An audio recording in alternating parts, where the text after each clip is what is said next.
Un mendiant, c'est toute personne qui vit de l'aumône, de l'argent, donc obtenu par le moyen de la charité des autres. Donc c'est cette personne-là qu'on qualifie de mendiant. La mendicité n'est pas à confondre avec la pauvreté.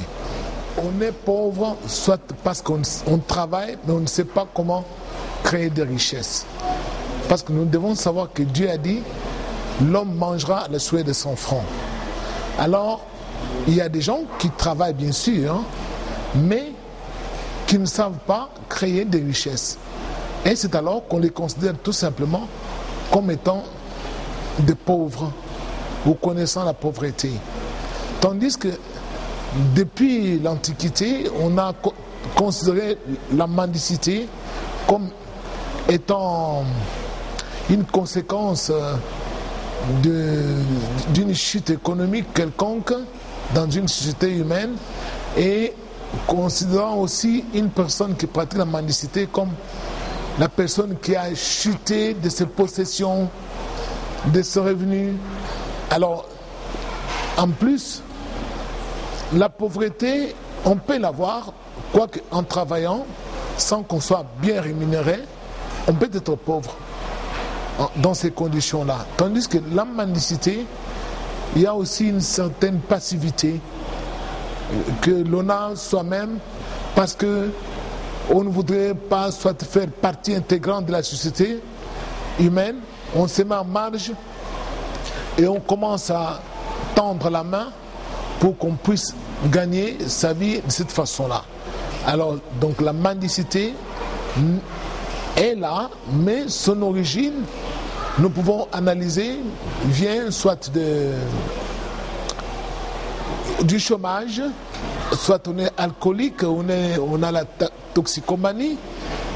Tous ceux qui sont accrochés à des substances parfois toxiques sont obligés de faire la manche, parce que la mendicité, qui dit mendier, parfois on dit faire la manche, et parfois ils sont obligés de faire la manche, c'est-à-dire mendier, juste pour se taper de l'argent en vue de pouvoir à leurs besoins.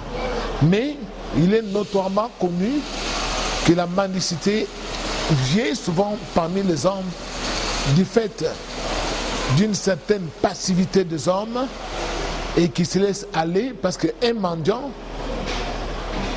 souvent, il est un sans domicile fixe ou un SDF. Alors, il n'a pas d'adresse notoirement connue. Il peut soit choisir une ville ou habiter dans la campagne. On ne sait pas le localiser. Ou soit il est ici aujourd'hui, demain il sera ailleurs. Il cherche dans des endroits où il peut tendre la main pour qu'on puisse lui donner des moyens de subsistance. Il y a aussi la mendicité due à certains handicaps physiques que des êtres humains ont. Alors ces handicaps-là, ou des personnes avec handicap, ne pouvant pas servir convenablement dans la société humaine, sont obligés de faire la manche juste pour trouver un moyen de subsistance. Mais dans la Bible, nous avons remarqué que des personnes qui avaient ou qui étaient nées avec handicap et qui vivaient durant toute leur vie de la mendicité, comme Bartimée, fils de Timée, lorsqu'il a rencontré Jésus, et c'est alors que Jésus lui ouvrit les yeux et il ne mendiait plus. On n'a plus entendu parler que Bartimée a continué à mendier. Ou celui qui était né aveugle, cet homme né aveugle à Jérusalem que Jésus avait aussi guéri, lui également, quand on l'a vu, les gens ont vu, mais c'est celui-là qui était assis, qui mendiait. Est-ce que c'est lui ou bien c'est un autre? Parce qu'on ne le voyait plus mendier alors qu'il avait recouvré la vue. Donc il faut savoir que parfois, des personnes qui ont pratiqué la mendicité étaient frappées d'un certain handicap physique et cet handicap les a poussés à faire la mendicité pour pouvoir subsister. Mais Il y a aussi des personnes avec handicap qui ont transformé leurs handicaps en atout. Je connais des gens, des personnes avec handicap qui ont appris parfois à écrire avec leurs propres pieds, à faire la cuisine avec leurs propres pieds. Parfois, ces personnes étaient privées des bras. Donc, il y a ceux qui ont transformé parfois leur handicap en atout et ont dû gagner leur vie. Mais il y a d'autres aussi qui se sont laissés aller en disant, puisque je suis comme cela, moi, je vais me contenter à sonner les rues pour tendre la main. Alors, très souvent, cette mendicité-là, en quelque sorte, nous la remarquons dans des pays, dans plusieurs pays dans le monde. Ce n'est pas seulement ici en Afrique, mais une fois que ces enfants sont récupérés pour une bonne rééducation, ces enfants ne vont plus se livrer à la mendicité. Donc c'est une mendicité momentanée. Une mendicité momentanée compte tenu des conjonctures, des circonstances. Mais une fois que la personne est prise en charge correctement, cette personne abandonne la mendicité. Je ne dirais pas que la mendicité vient de la Bible ou est là depuis le temps de Jésus. Non.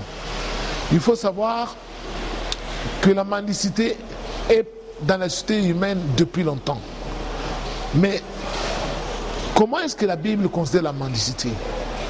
Quand nous voyons dans le livre de Psaumes, par exemple, Psaume 109, là, le psalmiste dit que le méchant,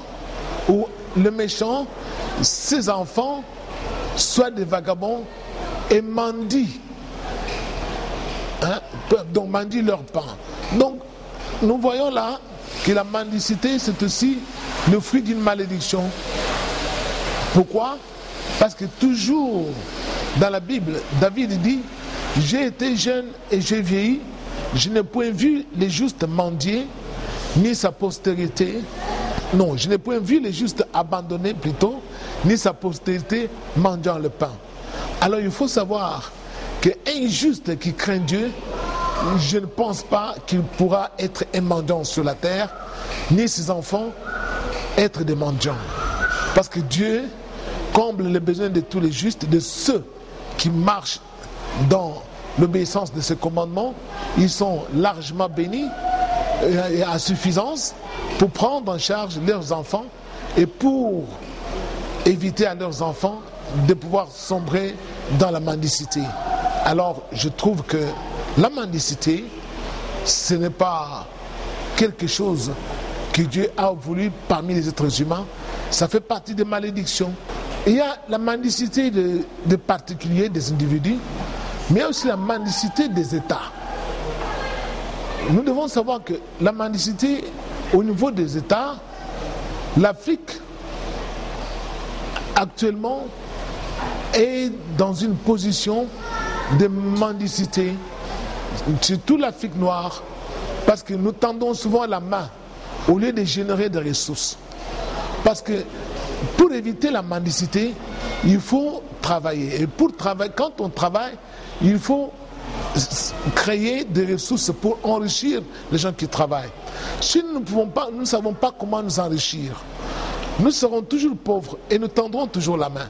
L'Afrique noire est en train de connaître ce fléau de mendicité parce que nous avons toujours tendance à tendre la main auprès de grandes puissances étrangères au lieu de nous prendre nous-mêmes en charge pour pouvoir assouvir nos besoins par le travail et créer de richesses. Mais aujourd'hui, l'Afrique est en position d'éternel assisté.